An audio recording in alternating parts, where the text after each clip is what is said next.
പുറത്തേക്ക് പോകുന്ന രവിചന്ദ്രവർമ്മനെ വിളിക്കുകയാണ് രാജാറാം. രവി, ഒരു മിനിറ്റ്. എന്താണ് ചെയ്യാൻ പോകുന്നതെന്ന് നീ പറഞ്ഞില്ല. നിന്നെ കണ്ടിട്ട് എടുക്കാൻ പറ്റാത്ത എന്തോ തീരുമാനമാണ് നീ എടുത്തതെന്ന് എനിക്ക് തോന്നുന്നു. നീ പ്രസ് മീറ്റ് അറേഞ്ച് ചെയ്യണം. അവരുടെ മുൻപിൽ ഞാൻ രാജനന്ദിനിയെ കൊല്ലുകയായിരുന്നുവെന്ന് സ്റ്റേറ്റ്മെന്റ് കൊടുക്കാൻ പോവുകയാണ്.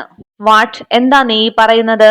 ഇങ്ങനെ ഒരു തീരുമാനം എടുത്താൽ അതിലൂടെ ഉണ്ടാകുന്ന പ്രത്യാഘാതങ്ങളെ കുറിച്ച് വല്ല ബോധവുമുണ്ടോ നിനക്ക്? എനിക്ക് കൂടുതൽ ഒരു ബോധവും ഇനി ആവശ്യമില്ല രാജാറാം. ശ്രീലക്ഷ്മിയെ രക്ഷപ്പെടുത്താൻ എന്റെ മുൻപിൽ വേറെ മാർഗങ്ങളൊന്നും ഇല്ല രാജാറാം. ഐ ആം ഹെൽപ്ലെസ് എന്ന് പറയുകയാണ് രവിചന്ദ്രവർമ്മൻ. രാജാറാം പറയുകയാണ്, നോ, അങ്ങനെ പറയരുത് നീ. ശ്രീലക്ഷ്മിയെ രക്ഷിക്കേണ്ടത് നിന്റെ കടമയാണ്. നമുക്കത് ചെയ്തേ പറ്റൂ. അതിനുവേണ്ടി നിന്റെ സൽപ്പേരും സന്തോഷങ്ങളും ഇത്രയും നാളും നീ കെട്ടിപ്പടുത്ത പേരുമൊക്കെ നഷ്ടപ്പെടുത്താൻ ശ്രമിക്കുന്നത് ഒട്ടും നല്ല കാര്യം അല്ല. മാത്രവുമല്ല, ഇത്തരമൊരു മീഡിയ മീറ്റിംഗ് നിന്നെ മാത്രമല്ല ഈ വർമ്മൻ ഗ്രൂപ്പിലെ ഓരോ അംഗങ്ങളെയും ബാധിക്കാൻ പോകുന്ന ഒരു കാര്യമാണ്. നീ ഇത് ചെയ്യരുതെന്ന് പറയുകയാണ് രാജാറാം. ഒരു പെൺകുട്ടിയുടെ ജീവൻ ഞാൻ കാരണം ഇല്ലാതായാൽ അത് ഈ വർമ്മൻ കുടുംബത്തിന് എക്കാലവും ഒരു പേരുദോഷം ആകും രാജാറാം. രാജനന്ദിനിയുടെ കാര്യം തന്നെ എത്ര ചർച്ചയായതാണെന്ന് നീ മറക്കരുത്. അത് സത്യമാണ് രവി. പക്ഷെ ചെയ്യാത്ത തെറ്റ് നീ ഏറ്റെടുക്കുമ്പോൾ അതിലും വലിയ ചതിയാണ് നീ ഞങ്ങളോട് ചെയ്യാൻ പോകുന്നത്. ഇപ്പോൾ ഈ സ്റ്റേറ്റ്മെന്റ് എന്തിനു വേണ്ടി ചെയ്യേണ്ടി വന്നു എന്ന് കുറച്ചു നാളുകൾക്ക് ശേഷം നമുക്ക് തെളിയിക്കാൻ സാധിച്ചേക്കാം. പക്ഷെ ഈ നുണ സമ്മതിക്കുമ്പോൾ ഉണ്ടാകുന്ന ദുഷ്പേര് അതൊരിക്കലും മായില്ല Ravi. Is a question of your goodwill എന്ന് പറയുകയാണ് രാജാറാം. രവിചന്ദ്രവർമ്മൻ എന്ന ആൾ എല്ലാവരും അറിയപ്പെടുന്ന ഒരു കോടീശ്വരൻ മാത്രമല്ല, സ്വന്തം കുടുംബത്തിനും സുഹൃത്തുക്കൾക്കും ജനങ്ങൾക്കും ഇടയിൽ രാജാവിനെ പോലെ തല ഉയർത്തി നിൽക്കുന്ന ഒരാളാണ്. പക്ഷേ ഇപ്പോൾ നീ തീരുമാനിച്ചിരിക്കുന്ന ഈ കാര്യം ചെയ്താൽ അത് രാജാവ് സ്വന്തം തല സ്വന്തം വാളുകൊണ്ട് അറുത്തിടുന്നത് പോലെയാകും. രാജാറാം, ഇതൊന്നും ഇപ്പോൾ ഇങ്ങനെ ആലോചിക്കാനുള്ള സമയമില്ല. GD എങ്ങനെയുള്ള ആളാണെന്ന് നിനക്കും അറിയാവുന്നതല്ലേ. അവന് ഞാൻ നൽകിയ മുറിവ് ഉണങ്ങുന്നതിന് മുൻപ് തന്നെ വീണ്ടും അവനത് ചെയ്തെങ്കിൽ ഇത്രയും നാൾ അവൻ ചെയ്തതിനേക്കാൾ മാരകമായ ഒരു തീരുമാനം അവൻ എടുത്തിട്ടുണ്ട് എന്നാണ് അർത്ഥം. നിസ്സാരമായി പരിഹരിക്കാനാകാത്ത വിധം എന്നെ പൂട്ടാനുള്ള തന്ത്രം. ഞാൻ സ്റ്റേറ്റ്മെന്റ് കൊടുക്കാൻ താമസിക്കുന്ന ഓരോ സമയവും ശ്രീലക്ഷ്മിക്ക് മരണത്തിലേക്കുള്ള ദൂരം അടുക്കുകയാണ്. ശ്രീലക്ഷ്മിക്ക് ഞാൻ കാരണം എന്തെങ്കിലും സംഭവിച്ചാൽ അതെനിക്ക് സഹിക്കാനാവില്ല രാജാറാം. സമ്മതിക്കുന്നു. പക്ഷേ GD പറഞ്ഞതുപോലെ GDക്ക് മുൻപിൽ നീ ആ കുറ്റം ഏറ്റുപറഞ്ഞ ശ്രീലക്ഷ്മിയുടെ മനസ്സിൽ നിന്നെക്കുറിച്ച് എന്താണുണ്ടാകാൻ പോകുന്നതെന്ന് നീ എന്താണ് ആലോചിക്കാത്തത്? ശ്രീലക്ഷ്മി നിനക്കൊരിക്കലും മാപ്പ് തരില്ല. അവൾ നിന്നെ വെറുക്കുമെന്ന് ഉറപ്പാണ്. വെറുത്തോട്ടെ, പക്ഷേ അവൾ ജീവനോടെ ഉണ്ടാകുമല്ലോ രാജാറാം. അതല്ലേ നമുക്ക് വേണ്ടതെന്ന് വിഷമത്തോടെ ചോദിക്കുകയാണ് രവിചന്ദ്രവർമ്മൻ. അതല്ലേ എനിക്ക് വേണ്ടത്, അതാണ് എനിക്ക് വേണ്ടത്, അതാണ് എന്നൊക്കെ പറഞ്ഞ് സങ്കടപ്പെടുകയാണ് രവി.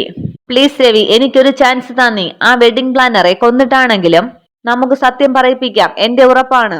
നമ്മൾ അങ്ങനെ ചെയ്യുമെന്ന് അറിഞ്ഞിട്ട് തന്നെയാണ് രാജാറാം GD വളരെ രഹസ്യമായിട്ട് ശ്രീലക്ഷ്മിയെ ഒളിപ്പിച്ചിരിക്കുന്നത്. മാത്രമല്ല, നമുക്കിപ്പോൾ ഈ പീഡനത്തിനും കൊലയ്ക്കുമൊന്നും ഒട്ടും സമയവും ഇല്ല. ശ്രീലക്ഷ്മിയുടെ അവസ്ഥ ഇപ്പോൾ എന്തായിരിക്കും എന്നുള്ളതാണ് നമുക്കിപ്പോൾ പ്രധാനം. ഇപ്പോൾ ഈ പ്രസ് മീറ്റ് നീ അറേഞ്ച് ചെയ്യുന്നോ അതോ ഞാൻ തന്നെ അറേഞ്ച് ചെയ്യണമോ എന്ന് മാത്രമാണ് എന്റെ ചോദ്യമെന്നും പറഞ്ഞ് ഫോൺ എടുക്കുകയാണ് രവി. വെയിറ്റ്, ഞാൻ തന്നെ ചെയ്തോളാം എന്ന് പറയുകയാണ് രാജാറാം. അതിനുശേഷം പ്രസ് മീറ്റിലുള്ള ഏർപ്പാടുകൾ ചെയ്യുകയാണ് രാജാറാം. അതിനുശേഷം രാജാറാം പറയുകയാണ്, രവി, സത്യം പറഞ്ഞാൽ ഈ നിമിഷം തന്നെ എനിക്ക് മരിച്ചാൽ കൊള്ളാം എന്നുണ്ട്.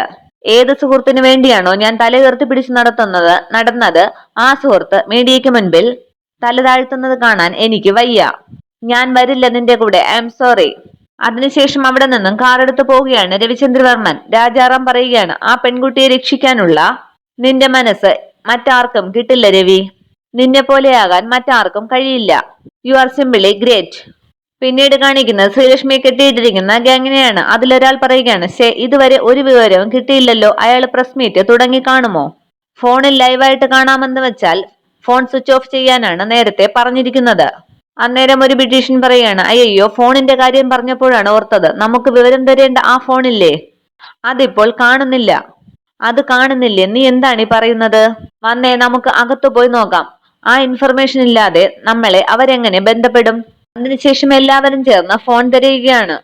ശ്രീലക്ഷ്മിയെ കെട്ടിയിട്ട് ഇരിക്കുന്നിടത്തൊക്കെ അവർ ഫോൺ തിരയുകയാണ്. ശ്രീലക്ഷ്മിയെ നോക്കി പറയുകയാണ്, നാശം എല്ലാം ഇവൾ കാരണമാണ്. ഇവളെ പിടിച്ച് തള്ളിയപ്പോഴായിരിക്കും എന്റെ കയ്യിലിരുന്ന ആ ഫോൺ പോയത്. ചിലപ്പോ ഇവളെ ഓടിച്ചപ്പോൾ താഴെ വീണതായിരിക്കും. എന്തായാലും സാധനം ഇവിടെയില്ല, പുറത്തു പോയി നോക്കാം. എല്ലാവരും പോയ ശേഷം ബോധമില്ലാതെ ഇരുന്നത് പോലെ ഇരുന്ന ശ്രീലക്ഷ്മി എണീക്കുകയാണ്. ശ്രീലക്ഷ്മി പറയുകയാണ്, എന്റെ ദൈവമേ, ഇനി എന്താണ് സംഭവിക്കാൻ പോകുന്നതെന്ന് ഒരു ഐഡിയയും കിട്ടുന്നില്ലല്ലോ. സാറ് പ്രസ് മീറ്റിന് പുറപ്പെട്ട് കാണുമോ? എനിക്ക് വേണ്ടി സാറ് എന്തെങ്കിലും ഏറ്റെടുത്ത് കുറ്റക്കാരനാവാതിരുന്നാൽ മതിയായിരുന്നു. പിന്നീട് കാണിക്കുന്നത് കാർ ഓടിച്ചു പോകുന്ന രവിചന്ദ്രവർമ്മനെയാണ്. രവിചന്ദ്രവർമ്മൻ സ്വയം പറയുകയാണ്, ഞാനിപ്പോൾ ചെയ്യാൻ പോകുന്നത് സ്വയം ഒരു ത്യാഗമായിട്ട് എനിക്ക് തോന്നുന്നില്ല. എന്നോടുള്ള ശ്രീലക്ഷ്മിയുടെ വിശ്വാസം എനിക്ക് കാത്തു സൂക്ഷിച്ചേ പറ്റൂ. അതിനുവേണ്ടി ഞാൻ എന്തും ചെയ്യും, എന്തും. ശ്രീലക്ഷ്മി പറയുകയാണ്, സാറിന് എന്തെങ്കിലും സംഭവിച്ചാൽ എനിക്ക് സഹിക്കാനാവില്ല സാർ. സാർ ഒരിടത്തും പോകരുത്, ആരുടെ മുൻപിലും ആ തല കുനിയാൻ പാടില്ല. അതാണ് എനിക്ക് വേണ്ടത്. അന്നേരം രവിചന്ദ്രവർമ്മൻ പറയാണ്, നിനക്കൊരാപത്തും വരരുത്, അതാണ് എനിക്ക് വേണ്ടത്. അതിനെക്കുറിച്ചാണ് ഞാനിപ്പോൾ ചിന്തിക്കുന്നത്. ശ്രീലക്ഷ്മി പറയുകയാണ്, ഞാനായിരിക്കും സാറിന്റെ എല്ലാ സന്തോഷങ്ങൾക്കും കാരണമാകാൻ പോകുന്നതെന്ന് ഞാൻ വിചാരിച്ചു. പക്ഷേ ഇപ്പോൾ നേരെ മറിച്ചായി. ഞാൻ കാരണമാണ് സാർ വിഷമിക്കുന്നത് എന്നോർക്കുമ്പോൾ എനിക്ക് സഹിക്കാൻ ആകുന്നില്ല. രവി വിചാരിക്കുകയാണ്, ഇനി എന്ത് പ്രശ്നമുണ്ടായാലും നമ്മളെ അകറ്റാനാകില്ല എന്നാണ് ഞാൻ കരുതിയിരുന്നത്.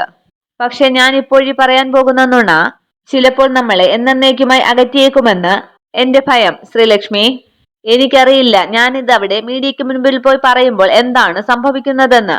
ശ്രീലക്ഷ്മി പറയാണ്, ഇപ്പോഴും എന്റെ മനസ്സിൽ എവിടെയോ പ്രതീക്ഷയുണ്ട് സാർ. സാർ ഒരിക്കലും മറ്റുള്ളവരുടെ മുൻപിൽ ഒരു കുറ്റവാളിയെ പോലെ നിൽക്കാൻ ഞാൻ സമ്മതിക്കില്ല. ദൈവം അതിനൊരു വഴി നമുക്ക് കാണിച്ചു തരും എന്നുറപ്പാണ്. രണ്ടുപേരെയും മാറി മാറി കാണിക്കുകയാണ്.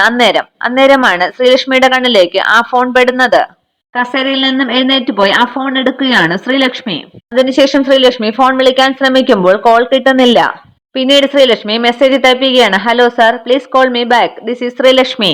എന്നിട്ട് ശ്രീലക്ഷ്മി പറയാണ്, ദൈവമേ, ഞാൻ ഇവിടെ നിന്ന് രക്ഷപ്പെട്ടാലും ഇല്ലെങ്കിലും രവി സാറ് പ്രസ് മീറ്റിന് പോകുന്നതിന് മുൻപ് എനിക്ക് തടയാൻ കഴിയണേ എന്ന് പ്രാർത്ഥിക്കുകയാണ് ശ്രീലക്ഷ്മി. പിന്നീട് കാണിക്കുന്നത് ശ്രീലക്ഷ്മിയുടെ വീടാണ്. അവിടെ കല്യാണ പന്തലൊക്കെ റെഡിയായി കഴിഞ്ഞു. മൈലാഞ്ചി കല്യാണത്തിനുള്ള എല്ലാ ഒരുക്കങ്ങളും പൂർത്തിയായിരിക്കുകയാണ്. അവിടേക്ക് മൈലാഞ്ചി കല്യാണത്തിനായി ആളുകളൊക്കെ എത്തുകയാണ്. വരുന്നവരൊക്കെ സംസാരിക്കുകയാണ്, കൊള്ളാം അല്ലേടി, എനിക്കിഷ്ടപ്പെട്ടു ഈ പന്തലൊക്കെ. ഇതിപ്പോ മൈലാഞ്ചി കല്യാണമല്ലേ, ശ്രീയേച്ചിയുടെ വീട്ടുകാർക്ക് ഇത് തന്നെ ധാരാളമാണ്. അല്ലെങ്കിലും പന്തലല്ലോ, ചടങ്ങല്ലേ പ്രധാനം. അന്നേരം അവിടേക്ക് വന്ന വേറൊരു സ്ത്രീ പറയുകയാണ്, അതെ, ചടങ്ങ് തന്നെ. മുൻപ് ഇതുപോലെ മൈലാഞ്ചി കല്യാണം വരെ നടന്നിട്ടാണ് ഒരു കല്യാണം മുടങ്ങിപ്പോയത്. ഇപ്പൊ എന്താ ഏതാന്ന് ആർക്കറിയാം. കരുനാഗടുത്ത് വളയ്ക്കാതെ ചേച്ചി, ഇത് നടക്കും. ഇവര് തമ്മിൽ ഇഷ്ടത്തിലായോണ്ടല്ലേ മറ്റേ കല്യാണം മുടങ്ങിപ്പോയത്. അതെ അതെ, ഇത് നടക്കുമെന്ന് ഉറപ്പാണ്. പിന്നെ വേറൊരു കാര്യം അറിഞ്ഞത്, ശ്രീലക്ഷ്മിയുടെ വീട്ടുകാർക്ക് രവിചന്ദ്രവർമ്മന്റെ വീട്ടിൽ നിന്നും 100 പവന്റെ സ്വർണം നിശ്ചയത്തിന്റെ അന്ന് കൊണ്ടുവന്ന് ഇട്ടു എന്നുള്ളതാണ്. സത്യമാണോ കള്ളമാണോ എന്ന് മാത്രം അറിയില്ല, സത്യം തന്നെ ആയിരിക്കും. രവിവർമ്മൻ സാറിന്റെ വീട്ടുകാർക്ക് പണത്തിനാണോ പഞ്ഞം. ഇനിയിപ്പോ കല്യാണത്തിന് എത്ര പവന്റെ സ്വർണമാണ് കൊണ്ട് ഇടുന്നതെന്ന് നോക്കിയാൽ മാത്രം മതി. നിശ്ചയത്തിന് 100 കൊടുത്തെങ്കിൽ കല്യാണത്തിന് കുറഞ്ഞത് 2 കിലോ സ്വർണം ഉറപ്പാണ്.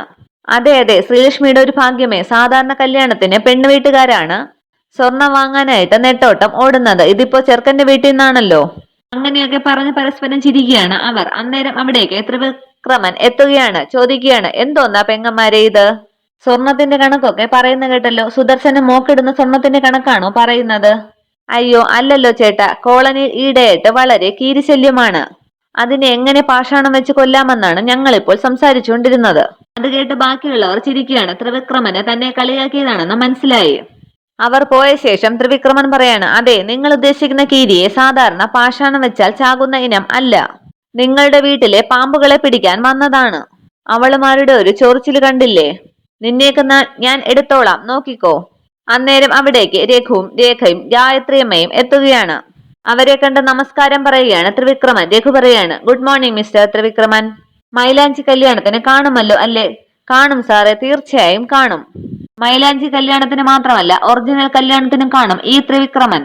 പെങ്ങള് കൂടെ ഇറങ്ങിക്കോട്ടെ, ഞങ്ങൾ അങ്ങ് എത്തിക്കോളാം. ഞങ്ങളെന്നാ അങ്ങോട്ട് പൊയ്ക്കോട്ടെ എന്ന് പറഞ്ഞ് രഘു എല്ലാവരെയും കൂട്ടി അകത്തേക്ക് പോവുകയാണ്. അവർ പോയ ശേഷം ത്രിവിക്രമൻ പറയാണ്, അപ്പോൾ കാര്യങ്ങൾ മൈലാഞ്ചി കല്യാണം വരെ എത്തി. എന്നിട്ടും ആ GD സാർ എന്താ ഒന്നും ചെയ്യാത്തതെന്നാണ് എനിക്ക് അറിയാൻ വയ്യാത്തത്. പന്തലൊക്കെ കണ്ടിട്ട് രേഖ പറയാണ്, കൊള്ളാം, ചെറുതാണെങ്കിലും എനിക്കിഷ്ടപ്പെട്ടു. ഗായത്രിയമ്മ പറയാണ്, എന്തായാലും പെൺകുട്ടിയെ ഒരിടത്തിരുത്തി മൈലാഞ്ചി തൊട്ടു കൊടുക്കുന്ന ചടങ്ങല്ലേ ഉള്ളൂ, അതിനിതൊക്കെ തന്നെ ധാരാളം. പിന്നീട് അവിടേക്ക് സാന്ദ്ര എത്തുകയാണ്. സാന്ദ്രയെ കണ്ട് ത്രിവിക്രമൻ പറയാണ്, ചേടാ, ഈ കൊച്ചിന്റെ കാര്യമാണ് കഷ്ടം. ഇതിപ്പോ കല്യാണം നടത്താനാണോ മുടക്കാനാണോ എന്നാണ് ഇതുവരെയും മനസ്സിലാക്കാൻ പറ്റാത്തത്. ലക്ഷണം കണ്ടിട്ട് ഇതിന് വല്ല ഭ്രാന്താശുപത്രിയിലും പിടിച്ചേൽപ്പിക്കേണ്ടി വരുമെന്നാണ് തോന്നുന്നത്. ഏതായാലും ഈ സാധനത്തിനെ വിശ്വസിക്കാൻ കൊള്ളില്ല. ഓന്തിന്റെ ഇനമല്ലേ എന്ന് പറഞ്ഞിട്ട് സാന്ദ്ര കാണാതെ അകത്തേക്ക് കയറുകയാണ് ത്രിവിക്രമൻ. സരോജ ആന്റി എന്ന് വിളിച്ചുകൊണ്ട് ദീപു അകത്തേക്ക് വരികയാണ്. അരച്ചുകൊണ്ടുവന്ന മൈലാഞ്ചി അവിടെ വെച്ചിട്ട് ദീപു പറയുകയാണ്, ദേ നോക്കി, ഇതെല്ലാം നല്ല സോഫ്റ്റ് ആയിട്ട് അരച്ചിട്ടുണ്ട് ഞാൻ. ഈ മൈലാഞ്ചി ഇട്ട ശ്രീലക്ഷ്മിയുടെ കൈ നല്ല അടിപൊളിയായിട്ട് ചുമക്കും എന്നുള്ള കാര്യത്തിൽ എനിക്ക് ഉറപ്പാണ്. നേരം അവിടേക്ക് എത്തുന്ന രേഖ പറയുകയാണ്, അങ്ങനെ ഉറപ്പിക്കേണ്ട. അതെ, മൈലാഞ്ചി നന്നായിട്ട് അരച്ചത് കൊണ്ട് മാത്രം കൈ നന്നായിട്ട് ചുമക്കണം എന്നില്ല ദീപു. ശ്രീലക്ഷ്മിയുടെ ഭാവി വരന് ശ്രീലക്ഷ്മിയോട് എത്രമാത്രം അടുപ്പവും ഇഷ്ടവും ഉണ്ടോ അതിനനുസരിച്ച് അവളുടെ കൈ ചുമക്കൂ. അയ്യോ ആണല്ലേ, എന്നാ പിന്നെ ഞാൻ ഇത്ര കഷ്ടപ്പെട്ട് സോഫ്റ്റ് ആയിട്ട് അരയ്ക്കണ്ടായിരുന്നു അല്ലേ? ഗായത്രിയമ്മ ചോദിക്കണം, അതെന്താ കാരണം? ശ്രീലക്ഷ്മിയുടെ കൈ ചുമക്കുന്നത് ഇഷ്ടമല്ലേ ദീപുവിന്? ഇഷ്ടമല്ലാതെ പിന്നെ അതിനെ കൂടുതൽ അരച്ച മൈലാഞ്ചിയൊന്നും വേണ്ട. ശ്രീലക്ഷ്മിയുടെ കയ്യില് രവി സാറ് ജസ്റ്റ് ഒന്ന് തൊട്ടാൽ മാത്രം മതി, അപ്പൊ തന്നെ ആ കൈ നന്നായിട്ട് ചുമന്നോളും.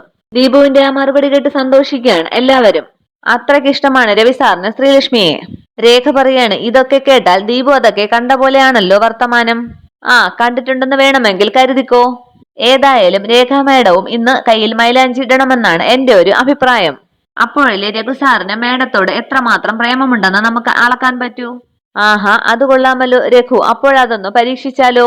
തൊഴുതുകൊണ്ട് രഘു പറയണം, അയ്യോ പ്ലീസ് എന്നെ അങ്ങ് വിട്ടേരാ, ഇതൊക്കെ വർക്കൗട്ട് ആകാത്ത ഐറ്റംസ് ആണ്. അപ്പോൾ രഘുവിന് പേടിയുണ്ട്. പേടിയല്ല, ചെറിയൊരു ഭയം എന്ന് പറഞ്ഞ് ചിരിക്കുകയാണ് രഘു. അന്നേരം ഗായത്രിയമ്മ പറയാണ്, ആ മതി മതി, അല്ല കൃഷ്ണ എവിടെ? ഇവിടത്തെ എല്ലാ കാര്യത്തിലും കൃഷ്ണയെ കാണാറുണ്ടല്ലോ. ദീപ് പറയാണ്, കൃഷ്ണയ്ക്ക് ഇന്നൊരു ടെസ്റ്റ് ഉണ്ട്, അതിന് പോയിരിക്കുകയാണ്, ഉടൻ വരും.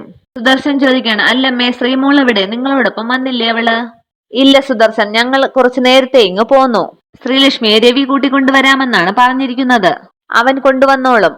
രേഖ പറയാണ്, ദേ അങ്കിളിന്റെ മുഖം വാടിയത് കണ്ടില്ലേ? പേടിക്കണ്ടെങ്കിൽ ശ്രീലക്ഷ്മി സുരക്ഷിതമായ കൈകളിൽ തന്നെ ഉണ്ട്. ഓർമ്മയുണ്ടല്ലോ രവിവർമ്മൻ ഗ്രൂപ്പിന്റെ സ്ലോഗൻ എന്താണെന്ന്? വിശ്വാസം, അതാണ് എല്ലാം.